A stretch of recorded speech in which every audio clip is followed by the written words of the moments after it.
And we're back. Game number 2 on the way now.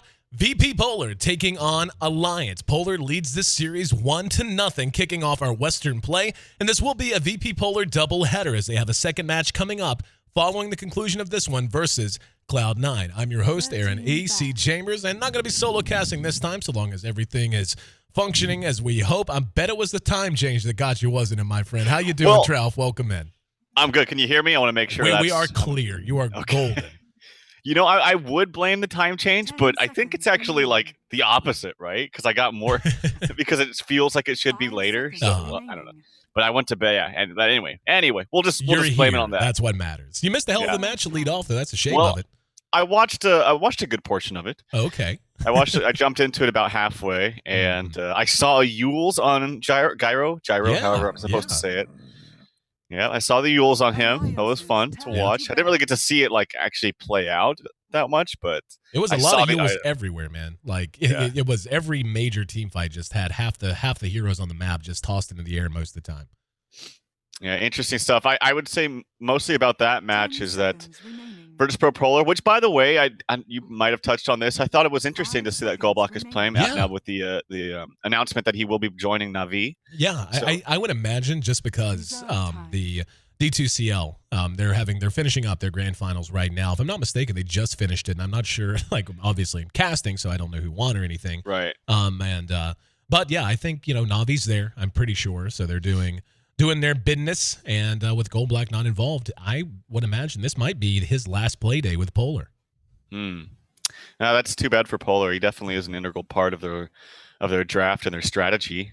And I was going to say, like last game, he just kind of had taken no prisoners, going with the Razor and Death Prophet. Same thing this game as we're leading it out. And then last game, I was just going to say that the gyrocopter like kind of tapers off in the late stages of the game, even with immense amounts of farm, which Loda had.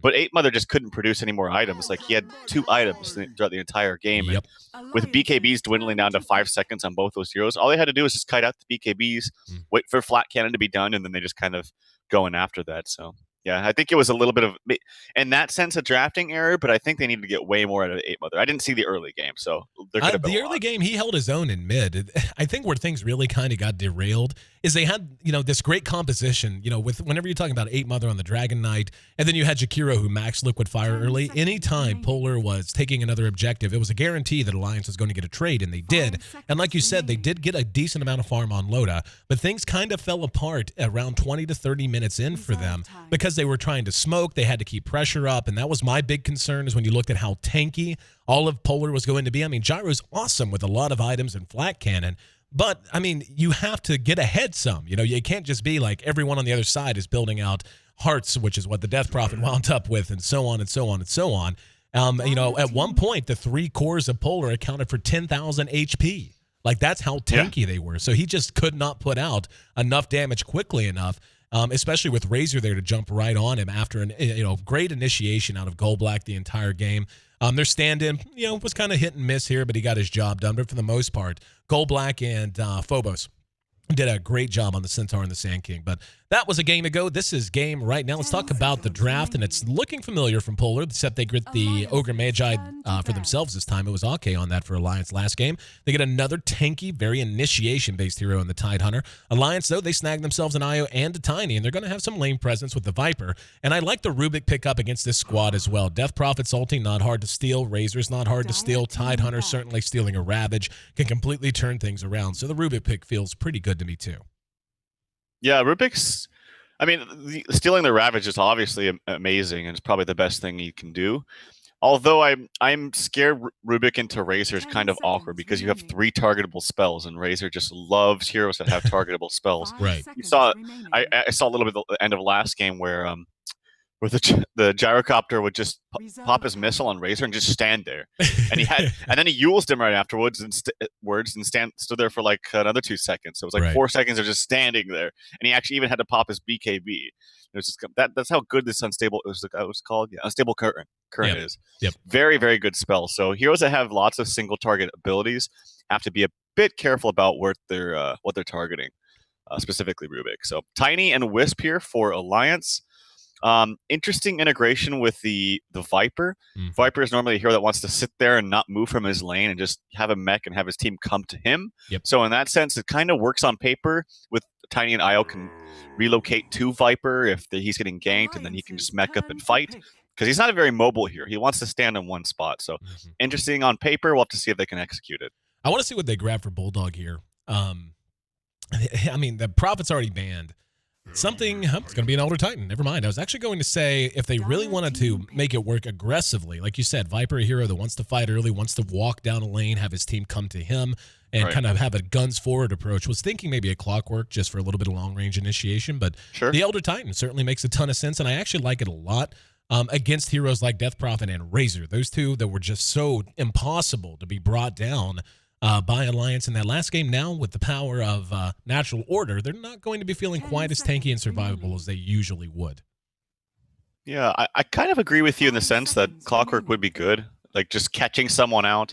Although, like, the only thing I fear is, like, in the mid to late game, catching out a Death Prophet or Razor, if they have BKB, they'd be fine just popping them and fighting. Right. That's the only thing I fear. But Elder Titan certainly serves a greater purpose in the later stage of the game with his Natural Order and just his stomps. And I don't know if you were able to catch the some of Star Ladder where No Tail played him, but it was just phenomenal. It actually, I always knew Elder Titan was a good hero, but it really changed my mind of how you can play him drastically. It was night and day for me.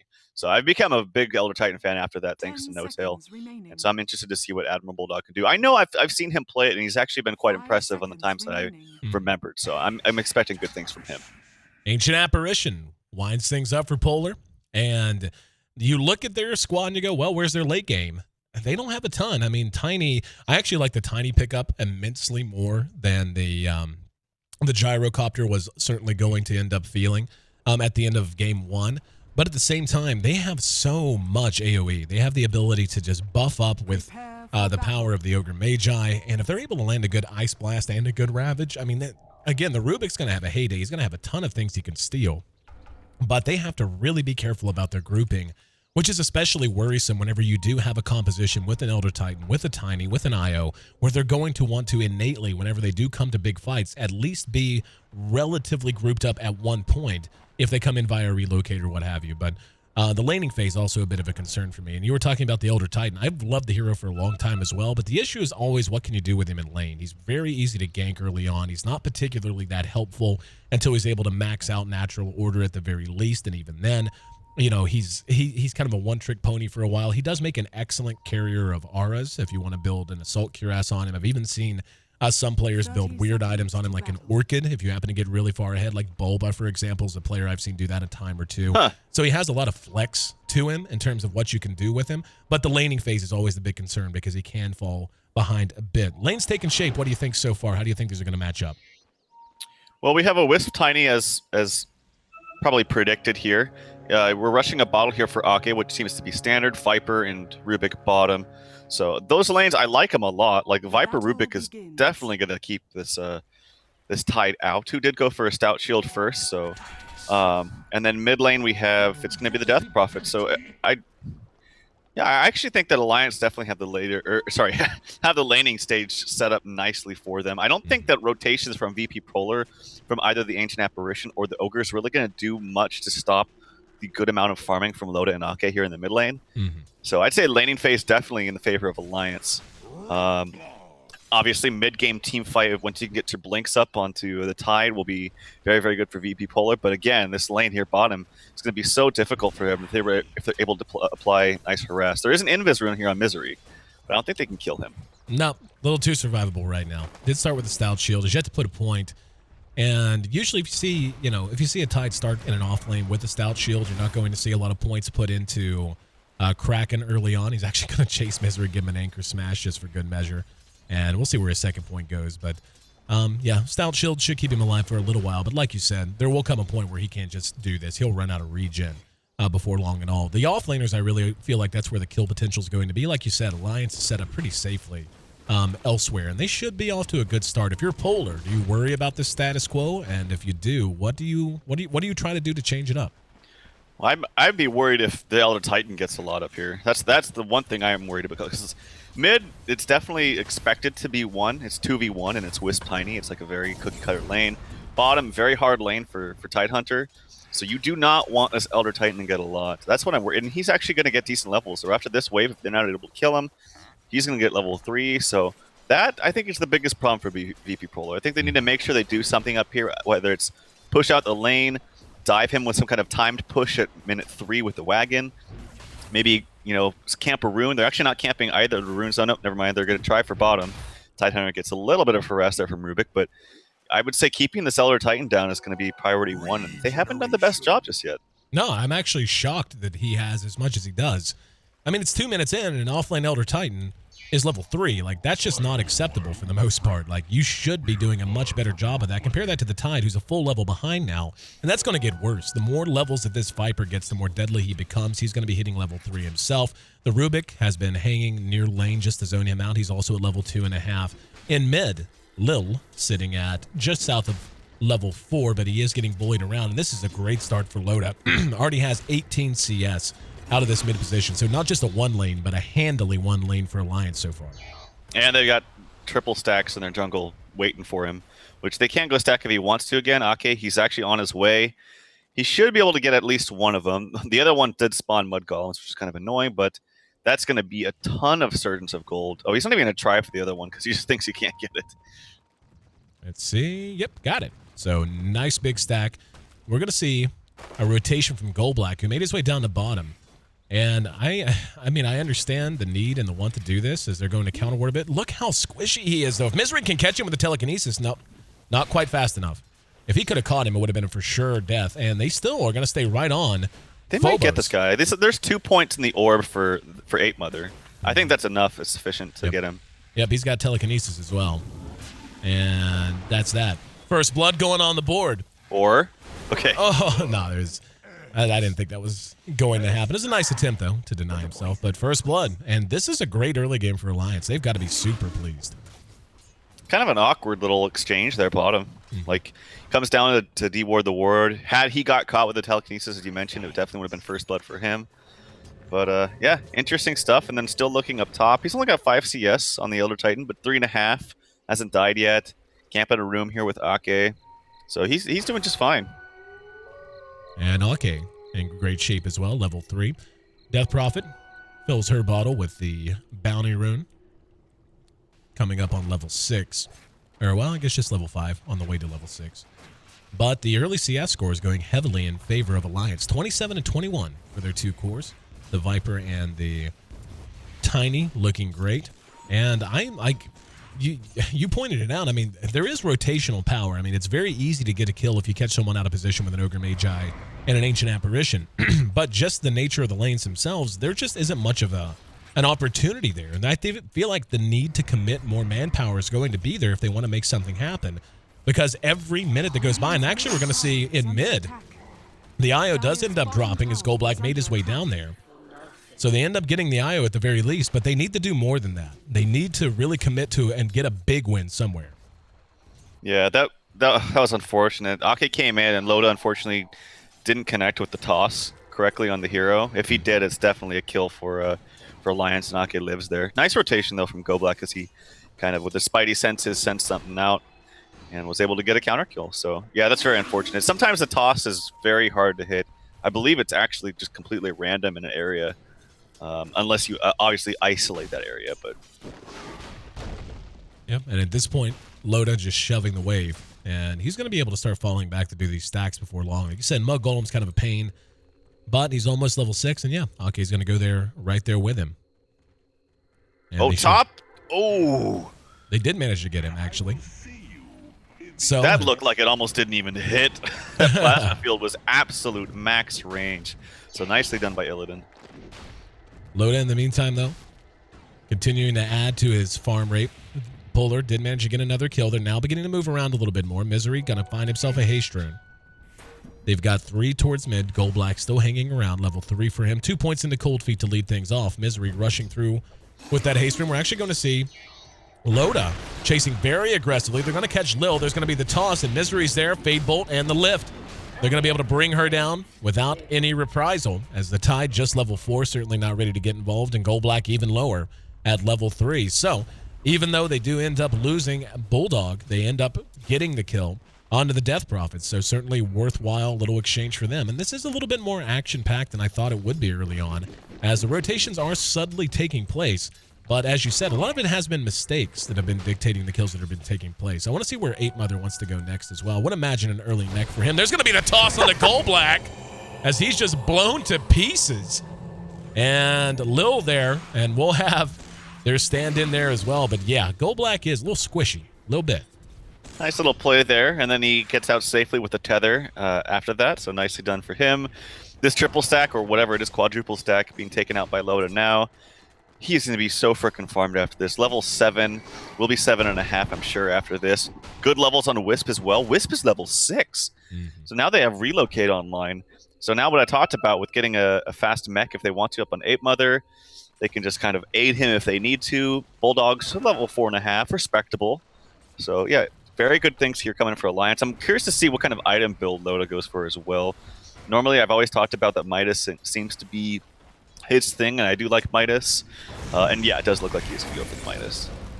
And Bulldog, if he gets caught here, he's going to end up dead, I think. One more auto attack, yeah. That didn't need to happen. I was watching that every step of the way. They just walked out, dropped a ward right in his face, and he must have been messing with the courier or watching elsewhere on the map. He had a lot more time to react and run away than was necessary, and he still didn't get away. In the meantime, Alliance does manage to bring down the tier 1 bottom. Loda continues to add to his farm. Believe it or not, 8 Mother's actually just as farmed as he is. And wow, super greed. I like this. Midas pickup on Loda's Tiny. And they, you know, they're in good enough position now, and they know it, that they don't have to rush. They don't have to go straight to fight. And that Midas is going to end up paying for itself by about 20, 25 minutes in. And it's just going to be all golden. There's going to be a relocate. They're going to get a free one onto Phobos. And that level 6 shown off in a hurry. And now the tier 2 going to take some damage. Yeah, and it Midas works out quite nicely with Wisp, with whatever hero you are, just because so many times in a game with Wisp, if you can't actually find the kills with Relocate, it's better to just obviously keep farming, and Relocate just gets you into a fight, into a gank, right, like as you just saw right there, instantly. And then when you're not relocating, you're farming with Midas faster than everyone else. So I think paired with the Wisp, it actually works very nicely. Alliance in complete control of this game thus far. 9 minutes in, we can see they've already built themselves coming very close to a 5,000 gold lead. So you're talking 500 gold per minute lead generated since the horn blew. And that's honest. I mean, we knew their lanes were going to work out, but even Bulldog, like you mentioned, respectable, already up to level 5. And the farm is just where it needs to be for who it needs to be on. And there's the mech already done. So 9.5 minute mech. Plush treads for 8 Mother. They can just go start marching down lanes right now, and I don't know that Polar can stop them for the moment. This DP might have overstayed his welcome. Got way too greedy. Put some extra damage on the Ake. The balls are not hitting his face. Finally, they do. I had to say that. I'm sorry. It's all right. But Ake now after that is almost level 8. He's 7 3/4 just about. This is such a good level for Wisp to be at the stage of the game. Oh yeah, and he's got 1,000 gold with his brown boots, has his bottle, rushed it out early. 10 minutes in, aim of his balls be damned. He's been very effective thus far. But 8 Mother's just continuing to farm up too. I mean, like if you're Polar, man, you have to know that the coming storm is on the way. Are you just trying to wait it out and farm as much as you can and then hope you can outplay them? Or is there some other grand plan that you have to enact soon? Well, the laning phase obviously wasn't very good. I think it just goes back to get a blink on Tide, but they do have stacked Ancients. He hasn't gone there just yet. He's queuing some other stacks in his main jungle, so I think that's fine. Try to maybe get some pickoffs with Ogre if you're lucky. He's not even level 6 yet, though, so he can't actually rely on luck for multicast, but yeah, just trying to find smart openings and let Tide get back into the game slowly with some stacks. Got 3 here in mid now. Misery joining Ake and Loda. Here comes Lil. Gold Black is there. Gold Black just level 4. Thought they were maybe going to try to do something with Toss, but instead just taking their time. See, what did he get? Managed to get Crypt Swarm. Not bad. Nice little pickup for Misery. And, it definitely just feels like Polar got punched right in the jaw and has just been on the heels of their feet for the last couple of minutes. And we can see, I mean, they're having to play so defensive, always having at least 1, if not 2 extra heroes in mid. They are going to smoke and try to make something happen, one would imagine, on 8 Mother, as they are going to drift south now Yep, you can see it drawn. Thank you very much. Very handy dandy. They're not going to get there in time, though. There is a haste room, but it's only going to be on one hero. That'll be on their stand-in. And 8 Mother's continuing to hang, but he's going to TP out. So they converge down here. Yeah, just waste of time and waste of a smoke. Yeah, and then Illidan's going to have to get all the way out because they've already invested some time. I don't even think if they TP up there, they want to fight this. With 8 Mother just being as big as he is with the mech. They have level 6 on Elder Titan, although he doesn't have his ultimate. But I'm actually kind of curious as he didn't have just one stomp, or sorry, 1 point into Echo Stomp. I thought that's one of the really good things that No Tail did, was just have that extra versatility of the hero early on. But to each their own, and yeah, it does look like they are probably going to push this tower up top. And mid. They may just get a free one. Nope, not quite enough damage. That was almost like a half-hearted kill attempt. It almost worked. There's going to be the relocate. And Ake's there just to make it look pretty. And Illidan comes back out, managed to snag Misery from behind. Loda, ready to re-engage. They end up giving up the Rubik, but they're going to get a kill on Illidan most certainly. So a little bit of a weird exchange there. Gives his body in exchange for support. And the cores on Polar cannot afford to be making those decisions. They do get the tier 1 at bottom, but Loda in the meantime just continues to farm and pressure a tower, and they're going to get the tier 1 top as well. So no matter how you measure it, the last minute or so going heavily in favor of Alliance once again. Lil's there trying to push them back, but Tide finishing his arc boots. Now the long haul, 2,000 gold he's going to need for that blink. And I'm like you, I feel like it's essential. How do they fight without it right now? I don't even think they can fight with it. Yeah, exactly. To be honest, like Alliance is way too tanky with Viper mech. You tether up the IO, it's going to make it even better. They're way too tanky. I just think that they really didn't address the problem. In mid, they didn't keep Admiral Bulldog down as much as they wanted to. Bottom lane was so good for them. Like I saw that it was a double range. Even if it was just a Viper alone, he can withstand quite nicely against the Tide. But they also had support from Rubik, and then mid was just. It wasn't so much that they lost mid because, as expected, you should 2v1. But it's mid plus the ability to stack with a Wisp, and this is standard stuff. This happens all the time. They should have expected that, and I think they should have done something about it. Maybe even just warded their camps. Well, for now, Polar can only hope to grab what they're given. And wow, that's going to be a Midas pickup on Bulldog, which I don't mind at all. I mean, no, it's fine. Yeah, like that's kind of the versatility of the hero. He's not a hero who has to have a given item to be effective. Like he's effective on his own, and then you just build whatever suits the situation. There's going to be a Ravage expended by Phobos. I don't mind this at all. This is going to be a good kill if they can get it. Used his magic stick charges, and not even sure why he did, as there was nobody on the way to begin with. But Polar finally gets themselves a high priority kill. In the meantime, though, Loda is becoming more and more of a problem. He is almost 3,000 gold. He's basically 50% ahead of their highest farmed hero in the Razor. And you don't want a Tiny on top of the board, even if you have someone on top of the board. He is now opening up such a gap that he's going to be able to just rip through this entire composition. Like you said, his whole team's tanky. Yeah, and the Wisp can just. I mean, obviously, a Wisp just kind of buffs him up, and when you have a 14-minute Ags with a Midas, it's only going to get better. They're going to be scared of you constantly. They're going to have to play as 5-man the whole time for VP because they're so scared of this relocate, but they can't afford to do that because they're just getting out-farmed. It's just like this horrible thing, this horrible cycle that happens against a Wisp plus any kind of hero that's farming at this accelerated rate. Mm-hmm. Well, for now, Polar has to do something. I mean, I don't think they're really in a position where they can just be like, okay, let's just farm the Tide of Blink. Okay, you do that. That's going to be 4 or 5 minutes of Midas gaming from Loda and Bulldog. And they're going to show up with a lot of items to make you very sad. So they've got to do something. But if Alliance just plays stable, which it looks like they're going to, they're not, every now and then, like right now, 8 Mother's a bit out there, but he's got a whole team behind him. So even if they try to jump him, it's at least a 50-50 proposition that Alliance wins there anyway. BKB is done on Illidan, which is handy-dandy, but they need so much more. It's going to be a Yule's build on Lil again, but still has a ways to go on it. And everywhere else, it just looks like Alliance is really heading up the tree in terms of item development. Soul Ring picked up for Ake, has an urn up now as well, and yeah, they're ready to just pressure the tier 2 top. I wonder if he's aiming towards the later Bloodstone for the Wisp. I've seen this before. Actually, it wasn't too bad, but yeah, and they also have the get out of jail free card with the Wisp relocate if they really need to, although I don't think they do, just because I think a simple overcharge plus earning yourself to their hero with just saving them with the extra damage.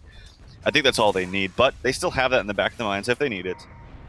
As long as they don't get anyone completely blown up from full to nothing before things aren't able to be cast, I think that Alliance will be fine. Oh, wow. Yeah. Rubik got Ice Blast, so he's ready to go. In the meantime, Polar's going to go in. He's looking for a Ravage, but Lil just dies. Ravage manages to catch 2.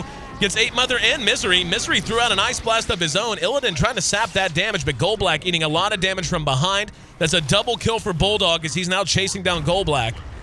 And going to continue, and he actually threw out the Earth Splitter. It's irrelevant. They may GG.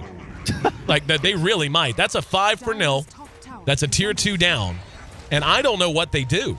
Like, whenever you draft a Razor and a Death Prophet, and you get run over that badly at 17 minutes into the game, what options do you have? It was funny. I actually thought that the Ice Blast was coming from VP Polar's side at first. Yep. And I was like, what is Golblack doing? He's trying to Ice Blast his own team. I was like, wait a second, he's not that bad. Okay, yep, must have been Misery. And it was actually a really good Ice Blast. Yep. So, yeah, I don't know, man. I think this was not only just a complete outdraft, but just they outlaned themselves. Like, they had to have known what was going to happen. This was completely standard stuff from Alliance, and they just didn't do anything with it. Even if they decided, like, hey, they're probably going to dual lane with a Wisp. Wisp isn't that great in tri-lanes. What if we just, like, adjusted our lanes so we tri-laned against them bottom and just went against the dual lane with an aggressive tri-lane or something like that? Right. Or if they said, hey, let's try to at least contest the Wisp and Tiny mid with our Ancient Apparition. Then we have double ranged against Tiny. It's not terribly bad. DP can still get some farm, but they did. Oh god, free kill. They're getting a free one right there. Yep. I mean, they just didn't do anything. Yeah, no, it takes nothing. That was like a Fade Bolt and an Astral Spirit, basically. Like, there was nothing impressive to that at all. They're just so squish. Squish is the word, yes. And yeah, Viper's almost got his Ags. He'll have it in another 1,300 gold or so. Yeah, I just think that VP Polar probably running out of options. Maybe want to wait until they get a Blink, like I said, on Tide as their last hurrah, but yeah, it's pretty grim. I don't know if they're going to have the time. I mean, at this point, they're shoved under their own towers, and that's not likely to stop. They're basically returned to the laning phase with 2 dual lanes again, and they're just keeping all of the lanes shoved. Loda and Ake can have their run of the map. They can do anything they want. Speaking of Loda, Salt Cuirass on the way. The Hyperstone already picked up, has the recipe. Now, only needs about another 1,000 gold, and it's done. Tier 2 drops. That leaves 1 outer tier tower remaining. That's going to be at bottom. Misery even getting in on the action, adds a blink to his inventory, so he's going to be rather deadly too. And Misery's played well this game so far. Yep, another Ice Blast connecting there onto. Do you know his name, by the way? Nope, don't have a clue. been calling him stand-in or Ogre. All right. Did he play Ogre last game too? No. Last game he was Skywrath. This game he's okay. So he's stand-in or Skywrath or stand-in or X, because X. Cyrillic. The X-Man. All right. Yep. Yep. Well, yeah, he gets hit by an Ice Blast. Misery running around. They don't even have a tower on this. Oh wait, no, they have 1 tower. No, just dropped. VP Polar. No, they just dropped. Tier 2 bottom was the last one they had standing. So okay. It is Dunskies, and yeah, like they're just dying a slow death. Like, they're suffocating now. Golblack, he's in trouble. Yeah, I mean, I don't even know. It's tough to cast games like this because you want to try to create a story, but the truth of the matter is, it's just going to take a throw of tremendous proportions from Alliance for Polar to get themselves back in. I mean, come on, man! It's 20 minutes in and 20,000 gold. Like, there's really only so much you can add to that. And it's hard, and actually, I would say if any team is pretty good about maintaining their lead and not throwing, I think it's Alliance. Oh yeah, because it seems so much that they're in the boat of trying to come back from a 15,000 gold deficit. They're never, when they are ahead, it's very easy for them because they're like, dude, this is so easy. We come back from 25k deficits or 20k deficits all the time. So when we're up, oh man, piece of cake. That Rat Doto. Yep. Tiny, in the meantime, along with Ake, takes Roshan. That's an Aegis for him. The Assault Cuirass is done. And he's got 1,200 gold to go with it. Ake can one-shot buy Vlads if he wants to, which honestly makes sense. Buy Vlads and then go fight. Yep, quite good with Loda. I'm very curious to see if he goes for Bloodstone, though. I think he might actually try it. I don't know why he'd buy the Soul Ring by itself when he already has a bottle. So we'll see. But I don't think it really matters. I think he can go Armlet if he wants to, and he'll still win the game. Actually, Armlet's not too bad. He is a strength through, isn't he? Exactly. All right, here we go. Alliance. Looks like they're ready to high ground. Loda going to lead the way. And, like, what do you do? Like, what's your solution? Yeah, set him on fire. Here we go. Tower will be glyphed. They're going to try to follow this up. They're going to try to sap his damage as well. There's an Ice Blast thrown out. Ugh. This one was from Polar, and it connects on no one. And the Exorcism's been used. What did Misery get? Still has Plasma Field, didn't get anything. But they're going to be able to kite out the Exorcism and just go fight again. And it's not going to be a problem. Yeah, and the Eye of the Storm was used too, which is actually a pretty big deal. They need every little bit they can muster in these fights. I think if you're tied, you sell these TP scrolls, maybe your Magic Wand, and buy your Blink right now. Yeah, you got to do something. You really only have one shot right here, especially with these cool... Oh, actually, Alliance is backing off. Oh, no, they have the Wisp there. Okay, never mind. So they can fight this, and they should. Exorcism is down. And they will. Continuing to have 3 here. They're shoving in top in the meantime. I'm with you. I don't know what Ty does to just sell the house and go get himself a Blink Dagger. What did he get? Managed to get Ice Vortex. Not the best, not the worst. But they're actually, it's not too bad with their team. Yeah. Lots of magic damage with Tiny Wisp, and Elo Titan already has Natural Order. Lowers the magic damage, or sorry, increases the magic damage by 30% for everybody. Not too bad, actually. Loda and Ake sieging top. Rest of their team rotating in behind them. And they know if they just take one good fight. Loda's actually a little low here. He will go ahead and use this. Charges. There's going to be an Ice Blast, and they follow it up with a multicast. He has the Aegis, though, so he's not even going to feel a little scared. And they're just trying to make sure that they don't give up anything for free. Tier 3 down. Exorcism back up in 55 seconds. Eye of the Storm still with 60 seconds. Oh, never mind. Actually, just used. That's why it's at 60 seconds. So, Illidan caught from behind with a Viper Strike. And they're going to go ahead and go for the racks. And Tyde's going to have to pull the trigger at some point. Still, yep, he did buy his Blink. There we go. Gets off the Ravage. Actually got a good one off. Follow-up is not going to be there, though. And there's an Earth Splitter as well. Caught 3 with that. And it was stolen by Misery. One shot they had, and Misery's Ravage arguably better than Polar's. That leads to a very quick GG. Very long game 1. Followed up by a very short game 2. And we're going the distance here on our VP doubleheader day, kicking off our Western Division action, D2L Season 5. And I like the way VP played Game 1. They looked not great Game 2. I think that puts it mildly. Oh, negative fantasy points. I always know that it means bad things when you got negative fantasy points. I don't even know what fantasy points do or what they are. I just know that it means bad things when they go negative. It's Godblack not representing the fantasy points today, at least in this game. But Alliance victory, very, very standard lanes, pretty standard draft, and there was nothing in response to that from VP Polar, and I think that's all that needs to be said about that game. 24 minutes and 2 seconds, all the time it took. We'll find